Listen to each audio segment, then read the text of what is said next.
ஆண்டவரும் இரட்சகருமாகிய இயேசு கிறிஸ்துவின் நாமத்தில் உங்கள் அன்போடு கூட வாழ்த்துகிறேன். கடைசி கால சிந்தனை இந்த நிகழ்ச்சியை கர்த்தருடைய பெரிதான கிருபையினால் வழங்கும்படியா கடந்த வாரத்தை ஆரம்பிக்க தேவன் பாராட்டின கிருபைக்காக கர்த்தரை துதிக்கிறேன். சந்தோஷமா இருக்கிறீர்களா? கடந்த வாரம் அநேக இந்த நிகழ்ச்சியை பார்த்து தொலைபேசி தொடர்பு கொண்டு எங்களோடு பேசினீர்கள்.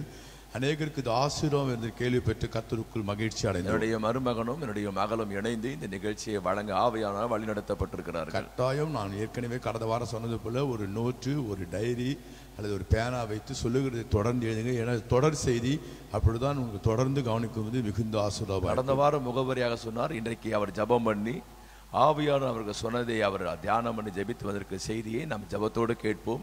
கட்டாயம் உங்களுக்கு மிகுந்த ஆசீர்வாதமாக இருக்கும். பிரார்த்தனை செய்வோம். அன்பின் பரலோக பிதாவே, அருமையான மாலை நேரத்துக்காக, இந்த கடைசி கால சிந்தனை நிகழ்ச்சிக்காக உம்மை துதிக்கிறேன். பிள்ளைகளுக்கு கொடுத்த தரிசனத்துக்காக உமக்கு ஸ்தோத்திரம். அவர்கள் ஜெபம் பண்ணும்போது கடைசி காலத்தில் மாம்சமான யாவரும் ஆவியை ஊற்றுவேன், கடைசி கால பிள்ளைகளுக்கு இந்த சத்தியம் தேவை என்று கொடுத்த வெளிப்பாட்டுக்காக உம்மை துதிக்கிறேன். இப்பொழுதும் கடந்த வாரம் முழுதும் ஜெபம் பண்ணி அவருக்கு என்ன வெளிப்பாடு கொடுத்தாரோ ஆயத்தப்படுத்தி கொண்டு வந்திருக்கிறார். ஆவியானவர் கூட இருந்து நீ பேச நாங்கள் ஜெபிக்கிறோம். சகல பிரஸ்தாபத்தை பரவ வார்த்தையை மகிமைப்படுத்திருக்கு. இன்றைக்கு ராத்திரி மகன் பேசவும் வார்த்தையை மகிமைப்படுத்த நான் ஜெபிக்கிறேன். கேட்கிற ஆயிரக்கணக்கான மக்களுக்கு இது ஆசீர்வாதம். மகனுக்கும் மகளுக்கும் நல்ல ஒருமனதை மொழிபெயர்ப்புக்கு ஒருமனதை கொடுத்து நிகழ்ச்சி சிறப்பாக அமைய நாங்கள் அளவற்ற பிரசனம் எங்கள் மத்தியில் காணப்படுவது. பலவான் கட்டப்படட்டும், சாத்தா மின்னப்பட்டு இயேசு கிறிஸ்து புண்ணிய நாமத்தினால் ஜெபிக்கிறேன். ஆமென். அன்பானவரே, முதலாவது என்னுடைய மகள் ஜெருஷா ரூத் ஒரு பாடல் பாடுவார்கள். அதை தொடர்ந்து டாக்டர் முகிலும் ஜானட் முகிலும் வார்த்தையில் பகிர்ந்து. கடைசியாக என்னுடைய மகன் ஜபத்தோடு நிகழ்ச்சி முடிவடையும் 30 நிமிடம் தான்.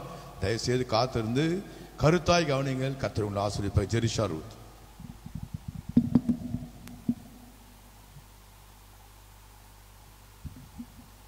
ஹல்லேலூயா.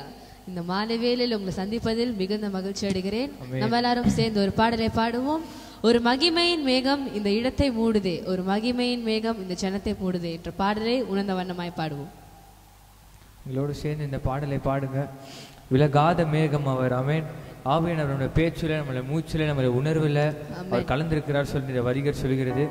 என்னோடும் என் அன்பு சகோதரியோடும் சேர்ந்து இந்த பாடலை பாடுங்க. ஆண்டவர் உங்களை ஆசீர்வதிப்பார். ஆமென். ஒரு மகிமையின் மேகம் இந்த இடத்தை மூடுதே, ஒரு மகிமையின் மேகம் இந்த ஜனத்தை மூடுதே, ஒரு மகிமையின் மேகம் இந்த இடத்தை மூடுதே, ஒரு மகிமையின் மேகம் இந்த ஜனத்தை மூடுதே. விலகாத மேகம் நீ, முன் செல்லும் மேகம் நீ.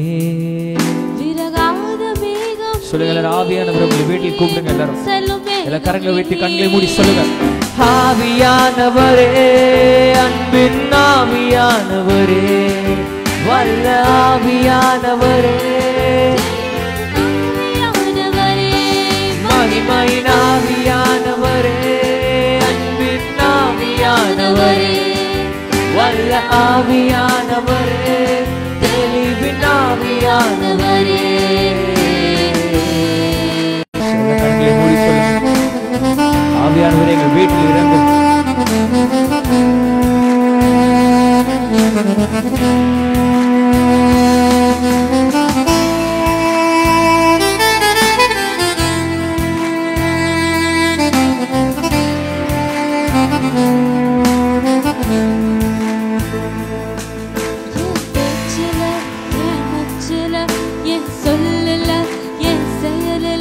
கலந்திருக்கீங்க.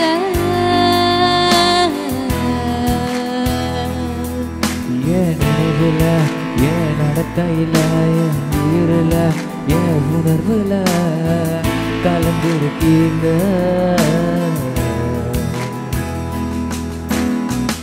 அன்பின் ஆவியானவரே, விலையேற பெற்றவரே, என்னையாலும் பரிசுத்தரே, நன்றி ஐயா.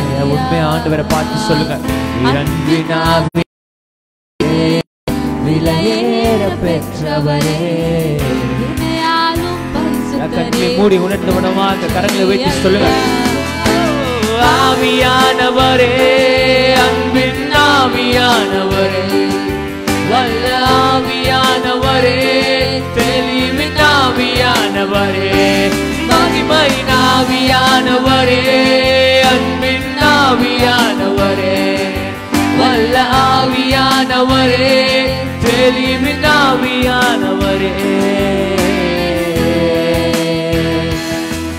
ஒரு மகிமை மேகம் மேகம் இடத்தை மூடுதே ஒரு மகிமை மேகம் இந்த ஜனத்தை மூடுதே விலகாத மேகம் விலகாத மேகம் நீ முன் செல்லும் மேகம் நீ விலகாத மேகம் நீ முன் செல்லும் மேகம் எல்லாரும் சொல்லுங்க எங்களோடு சேர்ந்து ஆவியானவரே ஆவியானவரே வல்ல ஆவியானவரே தெளிவின் ஆவியானவரே மகிமையின் ஆவியானவரே அன்பின் ஆவியானவரே வல்ல ஆவியானவரே தெளிவின் ஆவியானவரே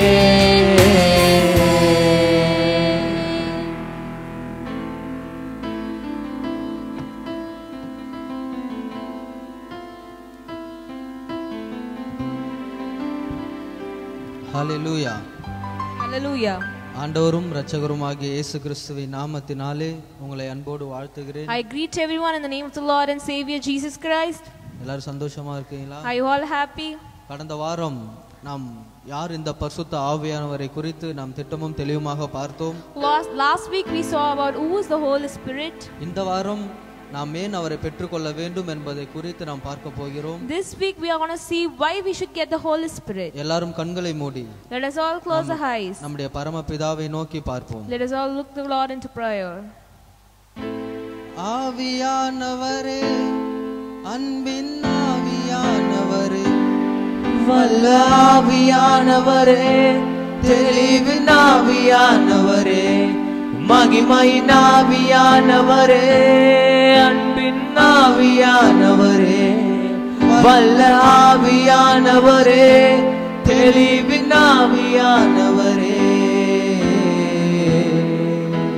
ஒரு மகிமையின் மேகம் இந்த இடத்தை மூடுது ஒரு மகிமையின் மேகம் இந்த ஜனத்தை மூடுது ஒரு மகிமையின் மேகம் இந்த இடத்தை மூடுது ஒரு மகிமையின் மேகம் இந்த ஜனத்தை மூடுது விலகாத மேகம் விலகாத மேகம் நீ முன் செல்லும் மேகம் நீ விலகாத மேகம் நீ முன் செல்லும் மேகம் நீ ஆவியானவரே அன்பின் ஆவியானவரே வல்ல ஆவியானவரே தெளிவின் ஆவியானவரே மகிமையின் ஆவியானவரே அன்பின் ஆவியானவரே நல்ல ஆவியானவரே தெளிவின் ஆவியானவரே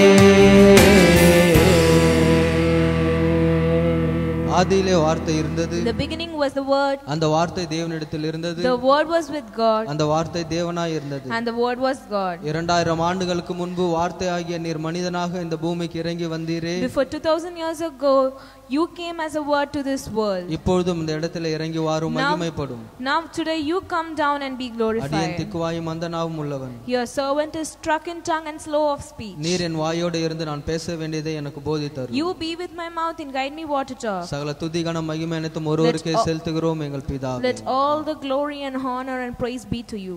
அன்பு தேவ பிள்ளைகளே, கடந்த வாரம் My beloved people, last week நாம் பரிசுத்த ஆவியானவரை குறித்து நாம் ஆரம்பித்தோம். we started with who is Holy Spirit. யார் இந்த பரிசுத்த ஆவியானவர் குறித்து நாம் ஒரு சில காரியங்களை பார்த்தோம். Who is the Holy Spirit? அவர் திருத்துவத்தில் ஒருவர். He is one among the Trinity God. சத்திய ஆவியாக தேற்றரவாளன். Spirit of true knowledge and comfort. பரலோகத்தில் நம்மை குறித்து சாட்சியிடுகிறவர். The one who witnesses in the kingdom of God. பழைய ஏற்பாட்டின் காலத்திலும் அவ்வப்போது தம்மை வெளிப்படுத்தினவர். He revealed himself rarely in period of Old Testament. இப்பொழுது என்றென்றைக்கும் நம்மோடு கூட இருப்பவர் என்பதை குறித்து நாம் சென்ற வாரம் பார்த்தோம். Now the one who stays with us forever. இப்பொழுதும் Now, நாம் ஏன் அவரை பெற்றுக்கொள்ள வேண்டும்? why should we get the Holy Spirit? பிதாவாகிய தேவன் குமாரனாகிய கிறிஸ்து மூலமாய் சொல்லுகிறார். The God the Father says through Jesus Christ. குமாரனாகிய கிறிஸ்து இந்த பூமியில் இருக்கும்போது அவர் இவ்வாறு சொல்லுகிறார். When Jesus Christ was in this world, he told like this. நீங்கள் யோவான் 14:16 வாசிக்கும் பொழுது, If you read Gospel of John chapter 14 verses 16, நான் பிதாவை வேண்டிக் கொள்ளுவேன், I'll pray the Father, அப்பொழுது என்றென்றைக்கும் உங்களோடு கூட இருக்கும்படி சத்திய ஆவியாகிய வேறொரு தேற்றவாளனை அவர் உங்களுக்கு தந்தருளுவார். then he shall give you another comforter, that he may abide with you forever. நம்முடைய குமாரனாகிய கிறிஸ்துவை எப்படி நமக்காக நம்முடைய பிதாவாகிய தேவன் கொடுத்தாரோ, How God Father sent his only son for us, அதே போலவே பரிசுத்த ஆவியானவரை நமக்கு கொடுக்கிறவராய் இருக்கிறார். has the same way he will give the Holy Spirit to us. அவரை நாம் பெற்றுக்கொள்வது மிகவும் அவசியம். It is very important to get the Holy எப்படி Spirit. நாம் குமாரனாகிய கிறிஸ்துவை நாம் ஏற்றுக்கொண்டோமோ, How we accepted Jesus Christ in our lives, அதே போல நாம் பரிசுத்த ஆவியானவரை ஏற்றுக்கொள்வது மிகவும் அவசியமாய் இருக்கிறது. as the same way we have great importance in accepting Holy Spirit. ஏனென்றால் நாம் பரிசுத்த ஆவியானவரின் காலத்துக்குள்ளாய் வாழ்ந்து கொண்டிருக்கிறோம். Why? Because we are living in the period of Holy Spirit. நமக்காக ஏன் பரிசுத்த ஆவியானவர் நம்முடைய பிதா கொடுக்க வேண்டும்? Why should our Father God give the Holy Spirit for us? நாம் ஏன் அவரை பெற்றுக்கொள்ள வேண்டும்? Why should we get the Holy Spirit? அவரை பெற்றுக்கொள்வதின் அவசியம் என்ன என்பதை குறித்து What is the importance of getting the Holy Spirit? ஒரு சில வசனங்களை உங்களுக்கு முன்பாக வைத்து அதை தியானிக்க விரும்புகிறேன். I'm going to give few verses according to this, and I want to meditate this. அன்பு தேவ பிள்ளைகளே, இந்த உலகத்தில் நமக்கு போராட்டங்கள் உண்டு. My beloved people, we have many tribulations in this அந்த world. போராட்டம் பிசாசானவனால் நமக்கு வருகிறது. That tribulations come through Satan. பிசாசானவன் எவனை விழுங்கலாமோ என்று வகை தேடி சுற்றி திரிந்து கொண்டிருக்கிறான் என்று வேதம் சொல்லுகிறது. The Bible says the devil prowls around like a roaring lion for looking for someone to devour. 1 பேதுரு 5:8 வசனத்தை நீங்கள் வாசிக்கும் பொழுது, 1 Peter chapter 5 verse 8. தெளிந்த புத்தி உள்ளவர்களாய் இருங்கள். Stay alert.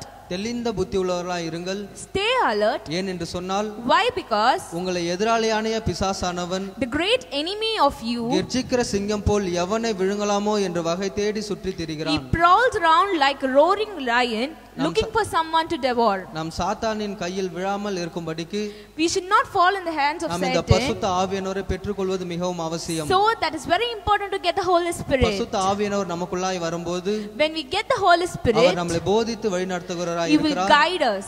நம்ம நடக்க வேண்டிய பாதையை நம்ம காட்டுகிறவராய் He will show இருக்கிறார். us the ways to walk. ஆனால் அந்த பரிசுத்த ஆவியானவர் நமக்குள்ளாய் இல்லாத பொழுது, When we don't have the Holy Spirit inside இந்த us, பிசாசானவரின் கிரியைகள் மிகவும் எளிதாய் நம்மளை மேற்கொண்டு விடுகிறது. the works of Satan can come against us very easily. பல பாவங்கள் நம்மை மேற்கொண்டு விடுகிறது. Many sins come against us. நாம் தேவர்களுக்கு புத்திரராய் இல்லாமல் போய் விடுகிறோம். We are not the children of God. பரிசுத்தம் இல்லாமல் தேவனை தரிசிப்பது கூடாத காரியம் என்று வேதம் சொல்கிறது. Bible says that you can't see the God without holiness. நாம் பாவம் செய்யும் பொழுது நமக்குள்ளாய் இருக்கிற பரிசுத்தம் அது வெளியே எடுபட்டு போய் விடுகிறது. When we do sins, we become unholy. ஆனால் நாம் பரிசுத்த ஆவியானவரை பெற்றுக்கொள்ளும் பொழுது, But if we get the Holy Spirit, நாம் பாவத்துக்குள்ளாய் பிரவேசிக்க கூடாதபடிக்கு we are not going to the sin.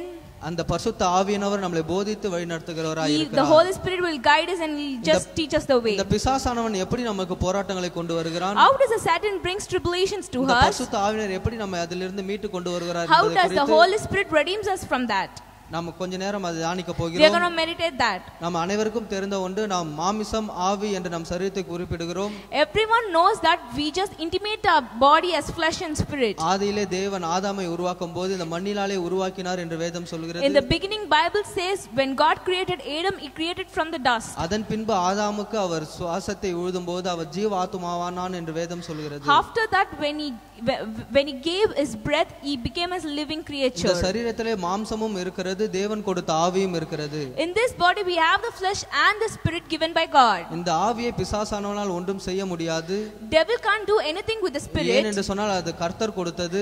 Why? Because that was given by God. ஆனால் இந்த சரீரத்தின் மூலமாய் அந்த ஆத்துமாவை அவன் கரைப்படுத்தி விட முடியும். But he can make the body blameful with the flesh. சரீரத்தின் பாவங்களை குடித்து சரீரத்தின் சிந்தையின் பாவங்களை நமக்கு கொடுத்து அவன் நம்முடைய ஆத்துமாவை கரைப்படுத்தி விட முடியும். He can give the thoughts, sinful thoughts of our flesh, and he can make us blame. அந்த பரிசுத்த ஆவியானவர் நமக்குள்ளாய் வரும் பொழுது, When we get the Holy Spirit, அந்த பரிசுத்த ஆவியானவர் நமக்குள்ளாய் வந்து கிரியை செய்து, when the actions of Holy Spirit work inside அந்த us, சாத்தானின் சூழ்ச்சிகளை தந்திரங்களை முழுவதும் அழித்து போடுகிறவராய் இருக்கிறார்.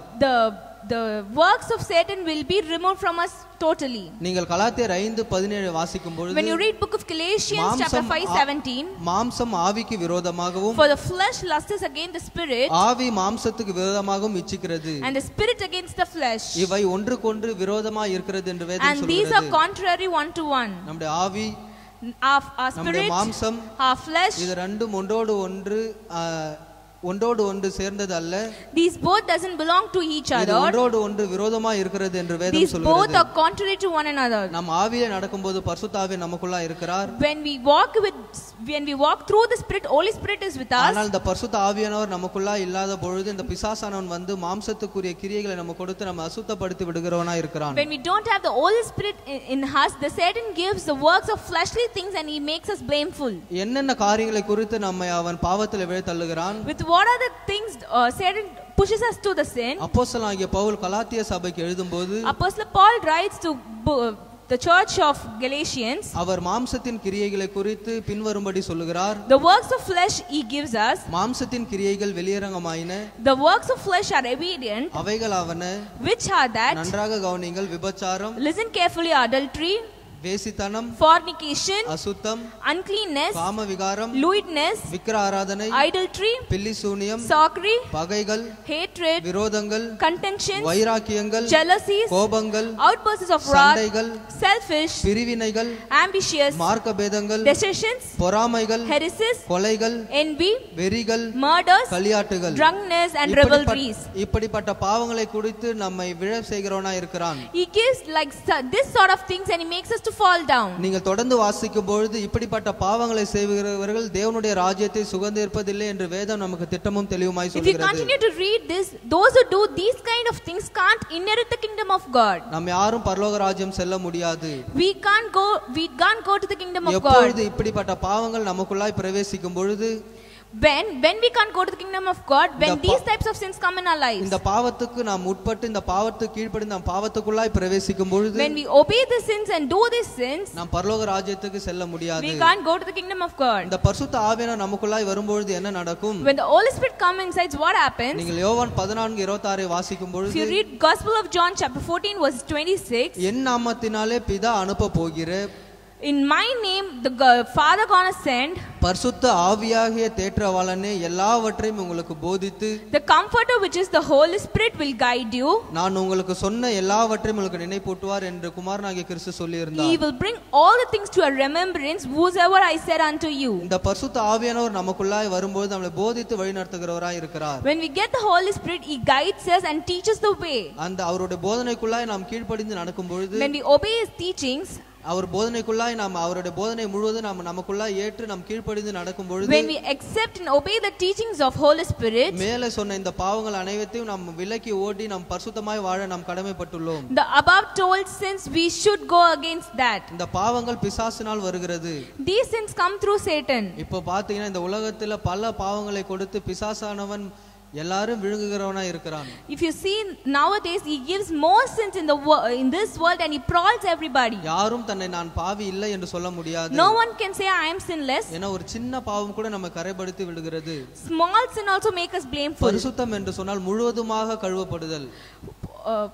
Being righteous means wash fully with his blood. நம்ம ஒரு வெசலை வாஷ் பண்றோம், ஒரு பாத்திரத்தை வாஷ் பண்றோம். If you wash a vessel, அது பார்க்கும்போது நமக்கு சுத்தமா இருக்கிற மாதிரி தோணும். it should when we see that, it will be clean. ஆனா அது நீங்க மைக்ரோஸ்கோப்புக்குள்ள வச்சு பார்க்கும்போது, But when you see it through the microscope, அதுக்குள்ள அந்த கிருமிகள் இருக்கிறத நம்ம பார்க்கலாம். you can see the germs inside it. நம்ம மேலே பார்த்தது சுத்தமா இருக்குன்னு என்று சொல்ல முடியாது. We can't say on the top and we can say it is ஆனா clean. நம்ம கண்ணுக்கு தெரியாத சில கிருமிகள் அது இன்னமும் அசுத்தப்படுத்தி கொண்டிருக்கிறது. But it is clean, it is cleanly, it is not clean until the germs are taken away. அதே போல தான் நம்முடைய வாழ்க்கையும். As same way is our life. நாம் வெளியிலே பார்த்து நான் பாவம் செய்யவில்லை, நான் டிவி பார்க்கல, நான் சிகரெட் பிடிக்கல, நான் குடிக்கல, மதுபானம் அருந்தல, எதுமே சொல்ல முடியாது. From outside we can't say I'm not watching television, I'm not seeing this. அதெல்லாம் நாம் கடைபிடிக்க வேண்டிய ஒன்று. That a lot we should do that. ஆனாலும் ஏதோ ஒரு காரியம் நம்மளை அசுத்தப்படுத்தி கொண்டே இருக்கும். But then too something is making us sinful. ஏதோ ஒரு காரியம் நம்ம பிதாவாகிய பரிசுத்த ஆவியானவர் ஆவியை பெற்றுக்கொள்ளாதபடி நம்ம தடையா இருந்து கொண்டே இருக்கோம். Something will be obstacle for us not getting the Holy Spirit. ஆனால் அவைகள் எல்லாம் நாம் மீறி பரிசுத்த ஆவியை பெற்றுக்கொள்ளும் பொழுது, But beyond everything, when we get the Holy Spirit, நாம் அவருக்காய் காத்திருந்து ஜெபம் பண்ணும் பொழுது, when we wait for Him and we pray, பரிசுத்த ஆவியானவர் நமக்குள்ளாய் வந்து He'll come on us நம்மை வழிநடத்துகிறவராய் and He'll இருக்கிறார். guide us. விசேஷமாக வாலிப பிள்ளைகள், Especially all the youths, ஊழியக்கார பிள்ளைகள், all the children of ministers. ஏன் என்று சொன்னால் பிசாசு இவர்கள் மத்தியிலே தான் குறியாக இருப்பான். Why? Because devil has a point and eyes on those peoples. ஊழியக்கார பிள்ளைகளை விழத்தள்ளுவதில் மிகவும் குறியாக இருப்பான். He'll be he'll have a great eye on children of ministers of God. ஏனென்றால் அடுத்த சந்ததி. Why? Because they are the next generation. தனக்கு ஊழியம் செய்ய போகிற அடுத்த சந்ததி. The generation which is going to work for God. எப்படி என்றால் அந்த பிள்ளைகளை அவள் விழத்தள்ளி விட்டால், Why? Because if we make the children fall down, அந்த சபை முழுவதுமாக அடிபட்டு போய்விடும். the church will become totally out. அதே போலதான் வாலிபர்களையும், Same as a youth. வாலிபர்களை மிகவும் எளிதா ஏமாற்றி விட முடியும். He can cheat the youths very easily. ஏதோ ஒரு காரியத்தை காட்டி வாலிபர்களை மிகவும் எளிதாக ஏமாற்றி விட He முடியும். can show some small things and he can cheat the youth.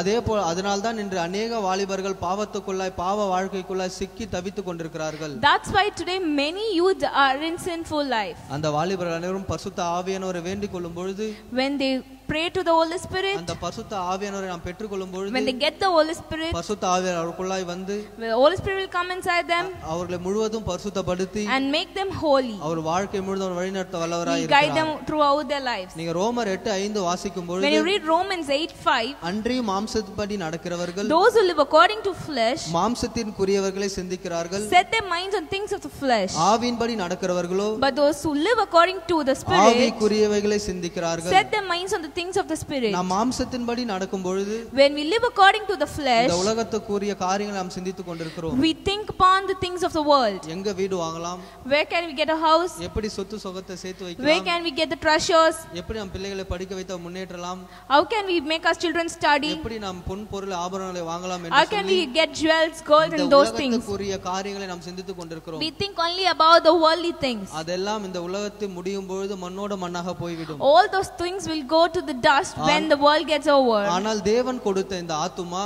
But the spirit given by God, தனியாக மட்டும் தான் தேவனிடத்தில் it செல்லும். will go alone to the God. நாம் சேர்த்து வைக்கும் பொன்னோ பொருளோ, The things which we do now, the treasures, நாம் சேர்த்து வைக்கும் வீடோ, the things we get now, the நாம் houses, சேர்த்து வைக்கும் ஆசைகளோ சொத்தோ, the inheritance and the inheritance எதுவுமே நமக்கு குறித்து சாட்சி சொல்லாது. won't give witness in the kingdom of God. ஆனால் இங்க நாம் தேவனுக்கு பயந்து வாழ்கிற வாழ்க்கை மட்டும்தான், But only the life which fears God நமக்காக சாட்சி சொல்கிறதா இருக்கிறது. will witness the God. அதனால்தான் ரோமர் அதிகாரத்தை நாம் வாசிக்கிறோம், மாம்சத்தின்படி நடக்கும்போது நாம் மாம்சத்துக்குரியவர்களாய் சிந்திக்கிறவர்களாய் இருக்கிறோம். That's why we read in Romans, when we live according to the flesh, we just think about the fleshly things. ஆவியின்படி நடக்கிறவர்கள் ஆவிக்குரியவர்களாய் சிந்திக்கிறவர்களாய் இருக்கிறோம். When we live according to the Spirit, we just think about the Spirit. நீங்க பேதுருவை பத்தி நீங்கள் தெரிந்து கொள்ளும் பொழுது, When you know about the Peter, நீங்கள் 3 தரம் இயேசு கிறிஸ்து என்னை நீ 3 தரம் மறுதலிப்பாய் என்று சொல்லி இருந்தார். Jesus told you will refuse me 3 times. அவன் தன்னுடைய ஜீவனுக்கு பயந்து He was afraid of his life அவரை 3 தரம் மறுதலித்தார். and refused Jesus 3 times. ஆனால் பரிசுத்த ஆவியானவர் அந்த பேதுருக்குள்ளாய் கடந்து வரும்பொழுது, But when he had the Holy Spirit upon him, எந்த இடத்தில் இயேசு கிறிஸ்துவை மறுதலித்தாரோ, where he refused Jesus, எந்த இடத்தில் இயேசுவை தனக்கு தெரியாது என்று சொன்னாரோ, where he said he doesn't know Jesus, அந்த இடத்தில் பகிரங்கமாக அந்த இயேசுவை குறித்து அவர் சாட்சி சொல்கிறாராய் இருந்தார். in the same place he preached and witnessed about the Jesus. அதன் மூலமாக பல ஆயிரம் கணக்கான மக்களை தேவனுடைய ராஜ்யத்துக்கு கூட்டி சேர்க்கிறவராய் இருந்தார். Because of that he prepared many people, thousands of people to the kingdom of God. அதுதான் ஆவிக்குரிய சிந்தனை. That is the spirit. அதுதான் ஆவிக்குரிய சிந்தை. That is the mind of spirit. மாம்சத்துக்குரிய சிந்தை இந்த உலகத்தை பற்றிய யோசனையா இருக்கும். The mind of flesh will be only the thoughts with the fleshly things. ஆனால் ஆவிக்குரிய சிந்தையோ, But spirit of mind நாம் பரிசுத்தமாய் வாழ வேண்டும், will help us to live holy, நாம் தேவனுடைய கட்டளைக்கு கீழ்ப்படிந்து வாழ வேண்டும், will help us to live according to the commandments of நாம் பாவம் God, செய்யக்கூடாது, will not leave us to do sins. அப்பொழுதுதான் நாம் பரலோக ராஜ்யம் செல்ல முடியும் என்ற சிந்தனை எப்பொழுதும் நமக்குள்ள இருந்து கொண்டே இருக்கும். It will give the thoughts, then only we can go to the kingdom of God. நாம் ஆவிக்கேற்றபடி நடந்து கொள்ளும் பொழுது, When we live according to the spirit, நாம் அப்பொழுது நாம் இந்த மாம்சத்தின்குரிய சிந்தையை நாம் நிறைவேற்றாமல் இருப்போம் என்று வேதம் சொல்கிறது. we will not gratify the desires of flesh, says the Bible. மாம்சம் பலவீனம் உள்ளதுதான், Flesh is weak. மாம்ச பலவீனம் தான், Flesh is weak. ஆனா ஆவியே உற்சாகமாய் உள்ளது. But spirit is exciteful. அந்த ஆவி உற்சாகமாய் உள்ளது என்று When the spirit is exciteful, அந்த பலவீனமான மாம்சத்தை நாம் மேற்கொள்ள வேண்டும் என்று we சொன்னால் can easily get over the weakful flesh. நாம் பரிசுத்த ஆவியானவரை நாம் பெற்றுக்கொள்ளும் பொழுது When we get the Holy Spirit, இந்த மாம்சத்துக்குரிய இச்சைகளை நாம் நிறைவேற்றாமல் இருப்போம். we will not fulfill the lust of the flesh. நாம் பரிசுத்த ஆவியானவரை பெற்றுக்கொள்ளும் பொழுது When we get the Holy Spirit, நாம் உலகத்துக்குரிய இச்சைகள், the lust of the world, இந்த உலகத்துக்குரிய காரியங்கள், the worldly things, ஒன்றுமே நாம் கவனம் செலுத்தாமல் we will not have eye on that. நாம் வரப்போகிற பரலோக ராஜ்யத்தை குறித்து நம்ம சிந்தனையில நாம் எப்பொழுதும் வைத்து அதை குறித்து நாம் ஆவலோடு காத்து கொண்டவர்களாக We will இருக்கிறோம். only have the thought of kingdom of God. வேதம் நமக்கு தெளிவாய் சொல்லுகிறது. The Bible says very clearly, நீங்கள் 1 கொரிந்தியர் 15:50 எடுத்து 1 வாசிக்கும் பொழுது Corinthians chapter 15 verses 50 says, மாம்சமும் இரத்தமும் ராஜ்யத்தை சுதந்தரிக்க மாட்டாது. flesh and blood can't inherit the kingdom of God. ஏனென்றால் அதுக்கு ஒரு விளக்கம் சொல்லுகிறார். Why? Because he gives the explanation there. அழி உள்ளது அழியாமையை சுதந்தரிப்பதில்லை. Does the perishable inherit the imperishable? ஆதாம் ஏவாள் பாவம் செய்து அவர்கள் அந்த ஏதேன் தோட்டத்தை விட்டு வெளியே வரும்போது சாபத்தோடு வருகிறார்கள். When Adam and Eve made sin, they came out of the garden with the curse. அதுவரை அவருக்கு மரணம் இல்லை. Till then they did not have death. ஆனால் அந்த தோட்டத்தை விட்டு வெளியே வரும்போது அவருக்கு மரணம் அவர்களுக்குள்ளாய் வருகிறது. When they went out of the garden, they had death inside. அந்த அழிவுள்ள ஆத்துமா இந்த பூமிக்கு மறுபடியும் திரும்பி செல்கிறதா இருக்கிறது. The spirit the soul which has death inside goes to the dust again. ஆனால் தேவன் கொடுத்த ஆத்துமாவோ, But the spirit by God, ஆனால் தேவன் கொடுத்த இந்த ஜீவனுள்ள ஆவியோ, the spirit given by God, அவரிடம் சென்று எப்பொழுதுமே அங்க பிரவேசிக்கிறதா இருக்கிறது. it will return back to God and it will be with him. இந்த ஆவிக்கென்று தேவன் ஒரு ஸ்தலத்தை அவர் ரெடி பண்ணி வைத்திருக்கிறார். He has kept a place for this spirit. இந்த ஆவிக்கென்று தேவன் ஒரு வீட்டை அவர் கட்டி வைத்திருக்கிறார். He has built a house for this spirit. நான் மாம்சத்திற்குரிய சிந்தையை நாம் நிறைவேற்றாமல், If we don't gratify the flesh thoughts, பரிசுத்த ஆவியானவரை நாம் பெற்றுக்கொண்டு, when we get the Holy Spirit, நாம் அந்த பரிசுத்த ஆவியானவரின் உதவியோடு நாம் வழி நடந்து, when we lead our lives with the help of the Holy Spirit, அந்த பரிசுத்த ஆவியானவர் நமக்குள்ளாய் தக்க வைத்துக் கொண்டால், when we have the Holy Spirit inside us, அழியாத நித்திய ஜீவனை கர்த்தர் எப்பொழுதும் நமக்கு கொடுக்கிறவராய் we can இருக்கிறார். get the unperishable kingdom of God. நீங்கள் யோவான் 7:7 வாசிக்கும் To read பொழுது John 7:7, உலகத்தின் கிரியைகள் பொல்லாதவைகளாய் இருக்கிறது என்று வேதத்திலே the சொல்லப்பட்டிருக்கிறது. doing of world is evil. இந்த ஒரு 3 காரியம் இந்த உலகத்திலே நம்மை கட்டி வைத்துக் கொண்டிருக்கிறது. 3 things have binded us in this world. பிசாசானவன் ஒரு 3 காரியத்தை நமக்குள்ளாய் கொடுத்து, இந்த உலக சிந்தனை நமக்குள்ளாய் கொடுத்து அவன் கட்டி வைக்கிறவனா இருக்கிறான். The devil gives especially 3 things in this world and he binded us. நீங்கள் 1 யோவான் 2:16 வாசிக்கும் பொழுது, If you read the book of 1 John 2:16, அந்த 3 காரியங்கள் என்னென்ன என்பதை குறித்து in that the 3 things are நாம் revealed. இந்த வசனத்திலே வாசிக்கிறோம். We can read in this verse. முதலாவது மாம்சத்தின் இச்சை, The lust of the flesh, இரண்டாவது கண்களின் இச்சை, the lust of the eyes, மூன்றாவது ஜீவனத்தின் பெருமை. and the pride of life. இந்த மாம்சத்தின் இச்சையும், The lust of the flesh, மேலே அந்த கலாத்தியர் 5:19 வாசம் இந்த மாம்சத்தின் இச்சைகள் என்னென்ன என்று பார்த்தோம். we saw what are the lust of flesh in Galatians 5:19, 20, 21. கண்களின் இச்சை என்பது நமக்கு தெரியும். The lust of the eyes, we know about it. பார்த்த பொருளெல்லாம் அதை அடைய வேண்டும் என்று ஆசைப்படுவது. We'll be very generous in getting the things whatever we see. ஒரு பொருளை பார்த்தா இது எனக்கு வேணவே வேணும், இது கண்டிப்பா வேண்டும் என்று ஆசைப்படுவது. If we see something I want it immediately, we just think. கண்களின் இச்சைக்குள்ளாய் வருகிறது. That will come with the topic, the lust of the eyes. ஜீவனத்தின் பெருமை. What is pride of life? நாளைக்கு என்னது நாம் பண்ண போகிறோம்? What are we going to do tomorrow? இந்த நாளை நாம் கடந்து விட்டோம். We have gone through this day. நாளைக்கு நாம் எப்படி சாப்பிட போகிறோம்? What is we are going to do tomorrow? என்ன நாம் உடுக்க போகிறோம்? What we are going to wear tomorrow? நாளைக்கு நாம் எப்படி நாம் வழிநடத்தி செல்ல போகிறோம் என்ற சிந்தனை நமக்குள்ளாய் இருக்கிறது. Our life is going to be tomorrow. Giving that thought is come under pride of life. இப்படிப்பட்ட சிந்தனைகளை பிசாசானவன் நமக்கு கொடுத்து, Devil gives these type of thoughts நம்மை விழத்தள்ளுகிறவனா இருக்கிறான். and he makes us to fall down. நீங்கள் ரோமர் 8:13, 14, 16 வாசிக்கும் If you read Romans 8:13, 14, 16, எவர்கள் தேவனுடைய ஆவியினால் நடத்தப்படுகிறார்களோ, who are led by the Spirit of God, அவர்கள் தேவனுடைய புத்திரராய் இருப்பார்கள். they are sons of God. நாம் தேவனுடைய பிள்ளைகளாய் இருக்கிறோம் என்று If we are children of God, ஆவியானவர் தாமே நம்மை குறித்து only Spirit himself bears நம்மை சாட்சி கொடுக்கிறவராய் இருக்கிறார். witness with our spirit. நீங்கள் அப்போஸ்தலர் 1 எடுத்து வாசிக்கும் பொழுது, If you read Acts chapter 1:8, இந்த பரிசுத்த ஆவியானவர் நம்ம இடத்தில் வரும்பொழுது, when we receive the Holy Spirit, அந்த பரிசுத்த ஆவியானவர் நமக்கு பலன் கொடுக்கிறவராய் he'll இருக்கிறார். give power for us. நமக்கு போதித்து He'll guide us. நமக்கு பலன் கொடுத்து He'll give power. இப்படிப்பட்டதான மாம்சத்தமான கிரியைகள் நமக்குள்ளாய் வரும்பொழுது He'll not, when we get the sins of flesh, இப்படிப்பட்ட மாம்சத்தின் கிரியைகள் நமக்குள்ளாய் வந்து அது நம்மை அசுத்தப்படுத்த நினைக்கும் பொழுது, when the things of flesh come inside and is make unholy, பிசாசானவன் நம்மளை விழத்தள்ள நினைக்கும் பொழுது, when devil thinks to make us to fall down, பரிசுத்த ஆவியானவர் நமக்குள்ளாய் இருந்தால், if the Holy Spirit is inside us, நமக்கு பலன் கொடுத்து நம்மை வழிநடத்துவராய் He'll இருக்கிறார். give us power and He'll guide us. நாம் அந்த பரிசுத்த ஆவியானவரை பெற்றுக்கொள்வோம். Let us get the Holy Spirit. ஏனென்றால் கர்த்தர் சொல்லி பிதாவாகிய குமாரனாகிய கிறிஸ்து சொல்லி இருக்கிறார். Because Jesus Christ has told us, பிதாவாகிய தேவன் என்ன எப்படி உங்களுக்கு கொடுத்தாரோ அதே போலவே பரிசுத்த ஆவியானவர் உங்களுக்கு கொடுப்பார். how the Father God gave me to use, the same way He'll give the Comforter to you. இந்த பிதாவாகிய தேவன் கொடுக்கும் அந்த பரிசுத்த ஆவியானவரை நாம் பெற்றுக்கொள்வது மிக அவசியம். It is very important to get the Holy Spirit given by God. நீங்கள் ரோமர் 6:19 வாசிக்கும் பொழுது, If you read Romans 6:19, அக்கிரமத்தை நடப்பிக்கும்படி முன்னே நீங்கள் உங்கள் அவயங்களை அசுத்தத்திற்கும் அக்கிரமத்திற்கும் அடிமைகளாக ஒப்பு கொடுத்தது போல, for just as we presented your members as slaves of uncleanness, இப்பொழுது பரிசுத்தமானதை நடப்பிக்கும்படி, now to present your righteousness, இதுக்கு முன்பதாக இருந்ததல்ல, not like before. இதுக்கு முன்பாக நாம் எப்படி வாழ்ந்தோமோ அது கிடையாது.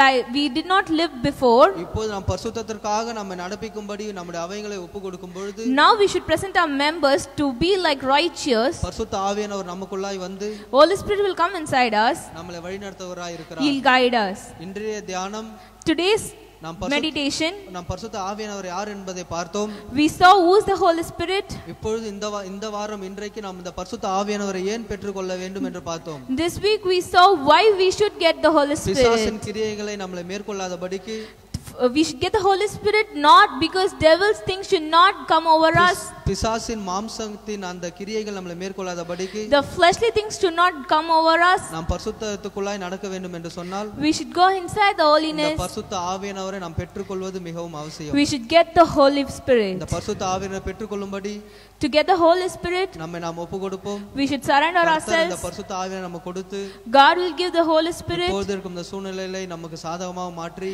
He will change the things favorable to us. பிசாசானவன் நமக்கு எதிராய் வரும்போது அவனுக்கு எதிராய் ஜெயக்கொடியை பிடித்து He'll give victory against Satan when he comes நம்மளை against us. ஆசீர்வதித்து உயர்த்த வல்லவராய் இருக்கிறார். He'll bless us and He'll lift us நாம் up. கண்களை மூடி பிரார்த்தனை செய்வோம். Let us close our eyes and pray. இப்பொழுது நம் மத்தியில் இருக்கும் பிரதர் ஜூட் முன்பாக வந்து, Now Brother Jude will come. அவர் இந்த பரிசுத்த ஆவியானவரை நாம் பெற்றுக்கொள்ளும்படியா இப்போ நமக்காக He'll ஜெபிப்பார். pray for us to get the Holy Spirit.